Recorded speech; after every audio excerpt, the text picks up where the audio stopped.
తెలంగాణలో వరద పాలిటిక్స్ హీటెక్కిస్తున్నాయి. ఓవైపు వరదలతో జనం మళ్లాడుతుంటే అధికార ప్రతిపక్షాల నేతల మధ్య మాటల యుద్ధాలతో రచ్చరచ్చ కొనసాగుతోంది.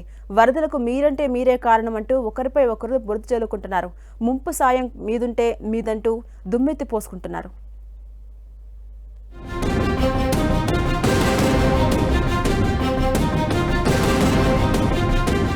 భారీ వర్షాలు ఉమ్మడి ఖమ్మం జిల్లాను అతలాకుతలం చేశాయి. భారీగా పోటెత్తిన వరదతో జనజీవనం అస్తవ్యస్తమైంది. ఈ క్రమంలోనే వరదలపై రాజకీయాలు మొదలయ్యాయి. అటు కాంగ్రెస్ ఇటు బీఆర్ఎస్ నేతలు విమర్శల దాడి చేసుకుంటున్నారు.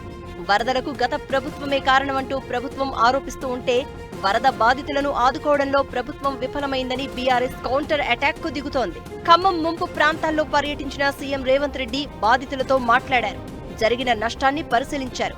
అధికారులతో సమీక్షలు చేశారు. వరద బాధితులకు భరోసా ఇస్తూనే ప్రతిపక్ష బీఆర్ఎస్ ను టార్గెట్ చేశారు సీఎం రేవంత్.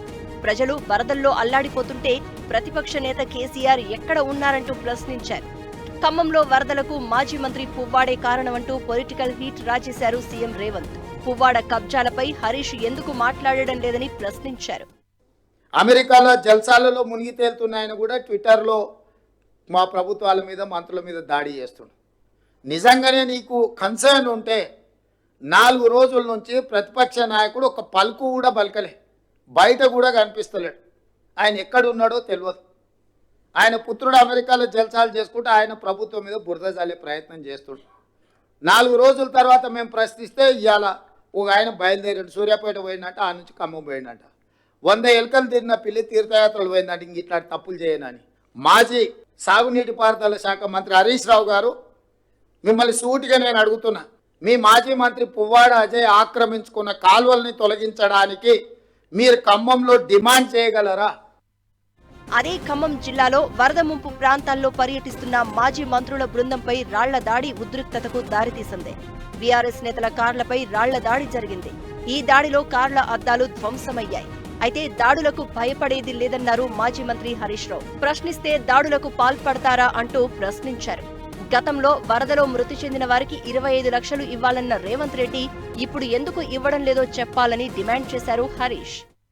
అసెంబ్లీలో మా సబితక్క లా అండ్ ఆర్డర్ లో మీ ప్రభుత్వం ఫెయిల్ అయిందంటే అసెంబ్లీలో ప్రతిపక్షాల మీద దాడి, ప్రజలు ప్రశ్నిస్తే ప్రజల మీద దాడి, జర్నలిస్టులు ప్రశ్నిస్తే నీ సొంత ఊర్లో జర్నలిస్టుల మీద దాడి, రైతులు ప్రశ్నిస్తే రైతుల మీద కేసులు పెడతావు.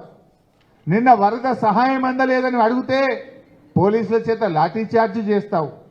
ఇవాళ సాయం చేయడానికి ఒక ప్రధాన ప్రతిపక్ష పార్టీగా మేము ఎమ్మెల్యేలం వస్తే మా మీద కూడా దాడి చేయిస్తారా?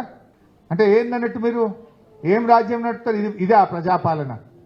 మేమేం భయపడం. తెలంగాణ ఉద్యమంలో నీ తాత జేజమ్మలతో కొట్లాడిన చరిత్ర మాది. తెలంగాణ రాష్ట్రం తెచ్చిన చరిత్ర మాది.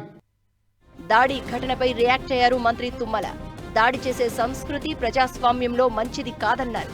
తన చరిత్ర ఏంటో కారులో ఉన్న వారికి తెలుసు అన్నారు తుమ్మల. ఈ చిల్లర గొడవలతోటి రాజకీయాలు నడిపి ఈ చిల్లర వ్యవహారాలతోటి రాజకీయం ద్వారా మళ్ళీ మనం ఏదో మాట్లాడుకోవాలనుకుంటే ఎవరికి కరెక్ట్ కాదు. కాబట్టి వీళ్ళు ప్రేరేపించినా ఇంకొకళ్ళు ప్రేరేపించినా అటువంటి చర్యల్ని ఈ ప్రభుత్వం సహించదు. దాన్ని అడ్డం పెట్టుకొని మంచి కార్యక్రమాలు, రిలీఫ్ కార్యక్రమాలు జరిగేటప్పుడు దాన్ని ఒక అంశంగా తీసుకురావడానికి ప్రయత్నం చేసే ప్రతిపక్ష పార్టీ వాళ్ళ పాత్ర వరకు వాళ్ళు పోషించాలి. ఎవరు ఎక్కడ కూర్చోబెట్టాలో, ఎవరు ఎక్కడికి సమాధానం చెప్పాలో ప్రజలు చెప్తారు. వరద బాధితులకు సహాయక చర్యల్లో నిమగ్నం కావాల్సిన సమయంలో అధికార ప్రతిపక్షాలు ఇలా ఒకరిపై ఒకరు విమర్శలతో దుమ్మెత్తి పోసుకోవడం చర్చనీయాంశంగా మారింది.